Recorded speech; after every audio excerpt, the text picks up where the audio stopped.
Most people are afraid of credit. They've been told that credit cards are dangerous, that debt is bad, that you should avoid loans at all costs. But what if I told you, credit, when used correctly, isn't your enemy? It's actually one of the most powerful tools for building wealth. The truth is, the wealthy don't fear credit. They understand it. They control it. And they use it to create more income, more assets, and more freedom. So today, let's break down how you can use credit to build real, lasting wealth. No gimmicks. No scams.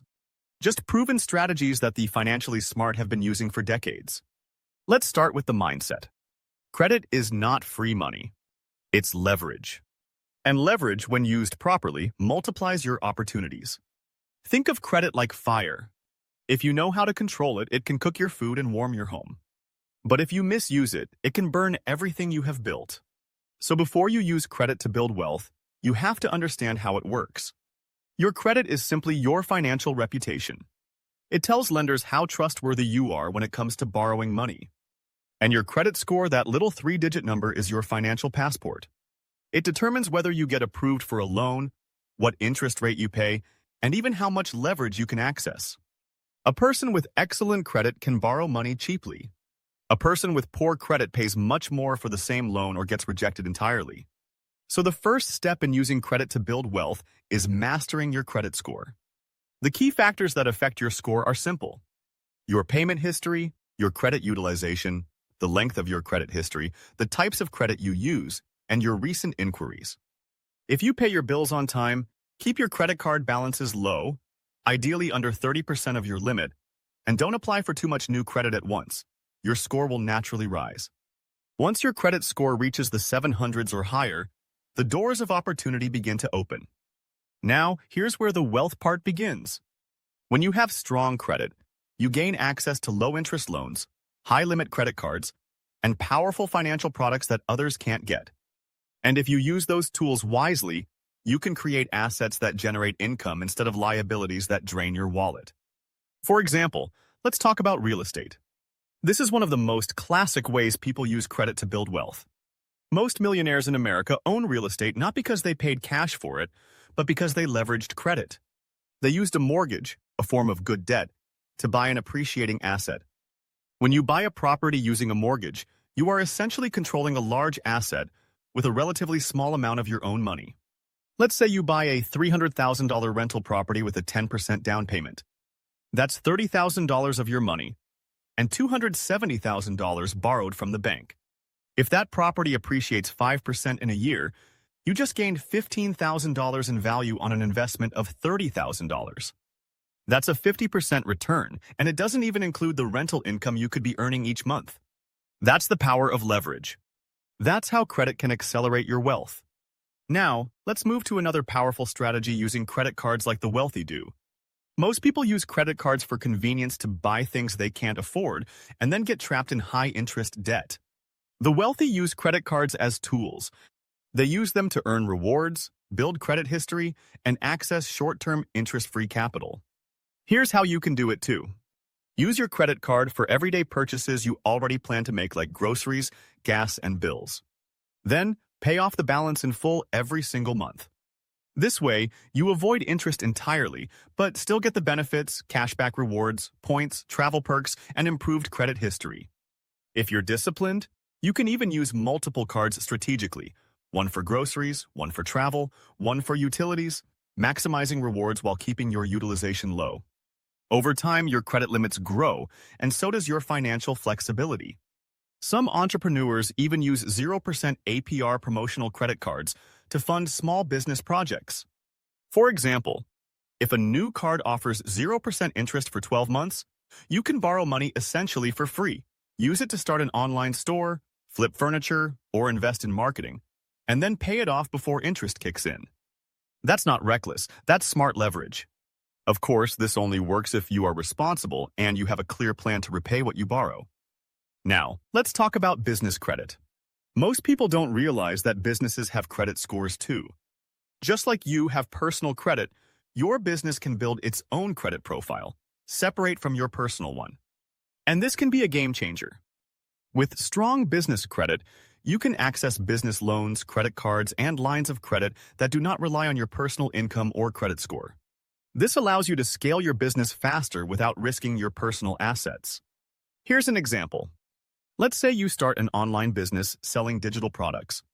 You form an LLC, open a business bank account, and apply for a business credit card in your company's name. At first, your limit might be small, maybe $2,000. But if you make regular purchases and pay on time, your limit grows. Eventually, you might qualify for $50,000 or even $100,000 in credit lines.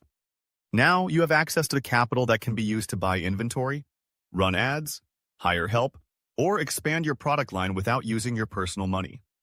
That's how the wealthy scale businesses. They use other people's money, not just their own.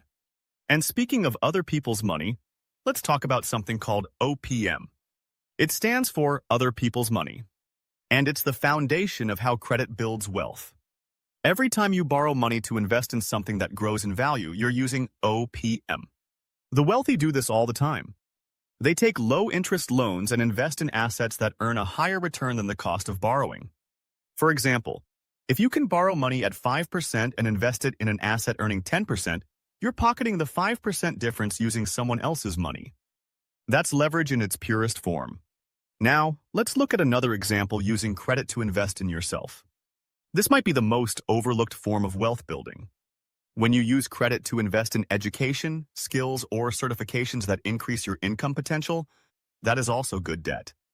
If a $5,000 course helps you earn $50,000 more per year, that's not a liability. That's an investment in your greatest asset, yourself. The difference between good debt and bad debt comes down to one simple question. Does it make you money or cost you money? Bad debt buys things that lose value. Good debt buys things that produce value. Credit used to buy designer clothes, expensive dinners, or luxury gadgets. That's bad debt. Credit used to buy an income-producing property, launch a business, or acquire valuable skills. That's good debt. It's not about how much you borrow, it's about what you do with it. Now, let's talk about a more advanced concept, credit stacking.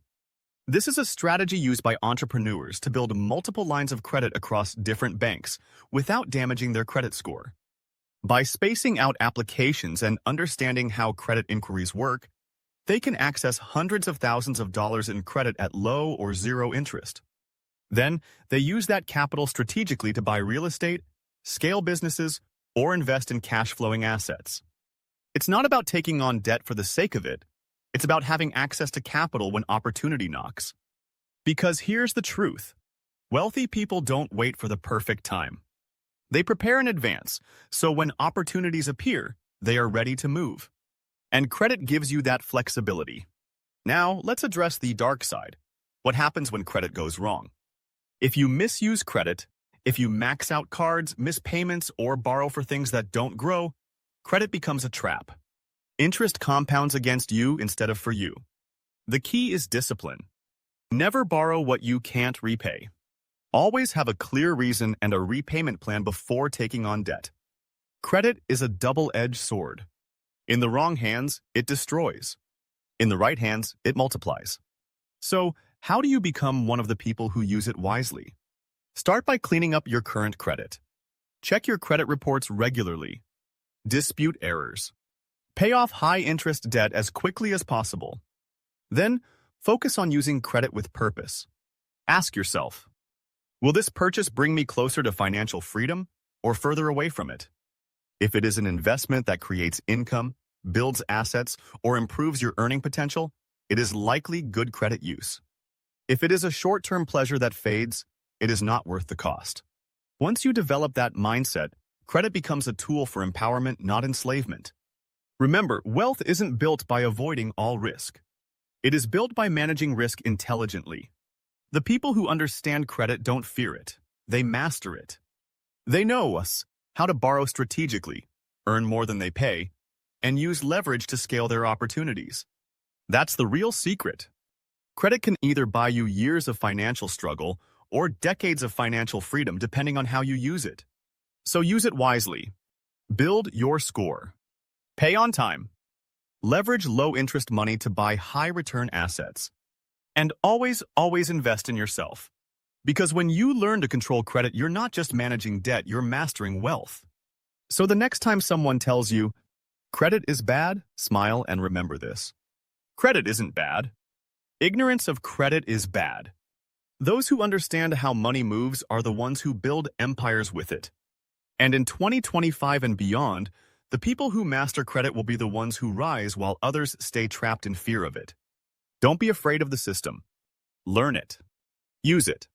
And let it work for you, or equal you. Because wealth isn't built by avoiding money, it's built by mastering how to move it.